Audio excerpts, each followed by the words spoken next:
Welcome back, Interior Alaska. A lot to get to in the weekend recap, so let's get started. It was simply a great weekend of hockey for the Alaska Nanooks. They displayed speed, skill, and grit and were rewarded with 2 wins in the Kendall Hockey Classic. After shutting out number 10, number 12 Wisconsin 1-0 on Friday, Alaska defeated Maine 5-2 on Saturday. Rookie Peter Krieger scored his first goal to tie the game. In the first period, the Nooks never looked back. Davis Jones, who was named WCHA Defensive Player of the Week today, was also the Kendall's most outstanding player with 33 saves and saving 94% after the 2 wins. Defenseman Colton Parayko and Josh Atkinson were named to the All-Kendall team. They both had a goal and assist after this weekend's action. Head coach Dallas Ferguson, he reached 100 wins entering his 7th season as Alaska head coach. Thanks to a Wisconsin 4-2 loss to UAF on Saturday, UAF won the Kendall Hockey Classic for the first time since 2009 on a tiebreaker.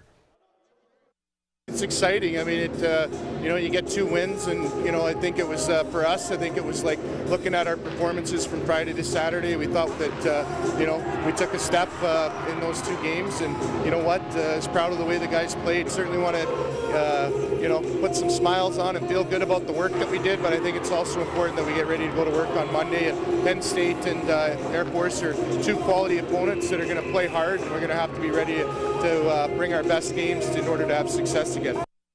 And after a 3-2 victory on Friday night, Fairbanks Ice Dogs were looking for their 4th straight victory on Saturday, but the Minot Montoros used a huge third period to prevent the sweep. Fairbanks was in control with a 3-2 lead after 2 periods of hockey. Ryan Gorowski had 3 assists playing distributor on Saturday night. He found Ethan Somoza twice for goals, but Minot answered every Ice Dog goal. Chandler Marjorie scored a power play tally late in the 2nd period to give the Banks a 3-2 lead going into the 3rd, but Minot scored 2 goals less than 4 minutes apart in the final 8 minutes of the game. Blake Lazzotti and Nick Monfields with the game winner for Minot. The final 4-3. Fairbanks is now 5-6-1. 3 interior football teams won their playoff games this weekend. Lathrop hosted the Chugiak Mustangs on Saturday night. Lathrop had a huge 24-point second quarter. Ryan Perdue, he went off with a touchdown catch, a kickoff return, 78 yards for a touchdown, and 2 interceptions. The Malamutes led 24-12 at the half. Both defenses went into shutdown mode after that as Lathrop wins 24-12. The Mutes advance to the semis against West Anchorage this Saturday. That's a rematch of last year's quarterfinals. Now in the small school semifinal, the Allison Ravens punched their ticket to the title game with a solid 41-6 victory over Barrow on Saturday. Now Allison, they got it done on both sides of the ball. Caleb Dunlap, he was a force with 3 touchdowns for the Ravens on Saturday, and Anthony Griffith, he added a pick 6. He had 106 rush yards and a touchdown. Now Allison will face the Nikiski Bulldogs this Saturday for the small school state title. Allison is 8-0 and Nikiski is 8-1. Their only loss was to the Ravens. This will be a rematch of last year's semifinal and a rubber match from the 2012 state title game. And we go down to Anchorage for the medium school semifinals now. North Pole and Kenai, second quarter action here, tied 14-14, but Dude Rogers, he breaks the tie with a nifty run to the end zone.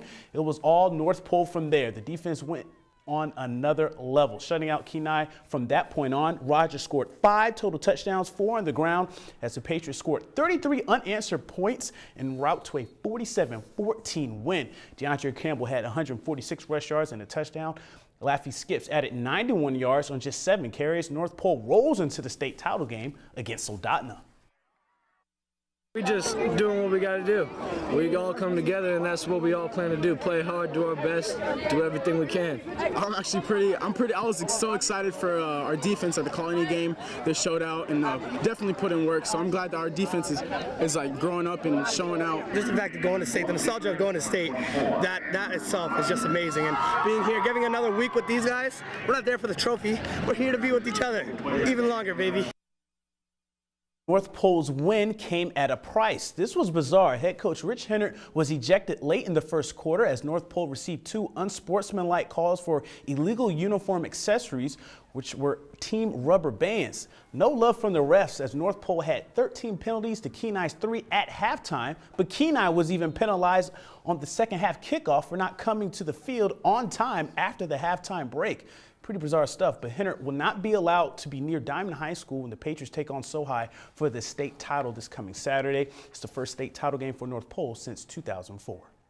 And now here are this week's I-5 Interior Top 5 plays. Check them out.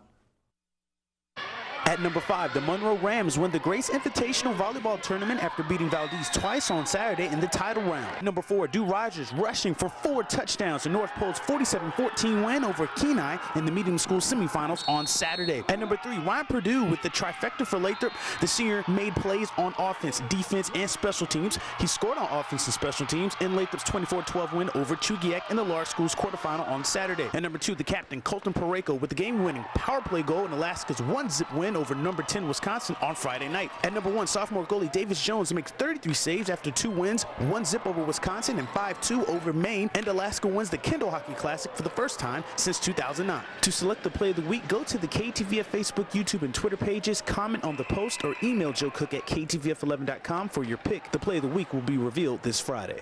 The I-5 Sports Report is brought to you by Adient Orthopedic Physical Therapy. And that's it for sports. Weather is next, and we'll catch you next time.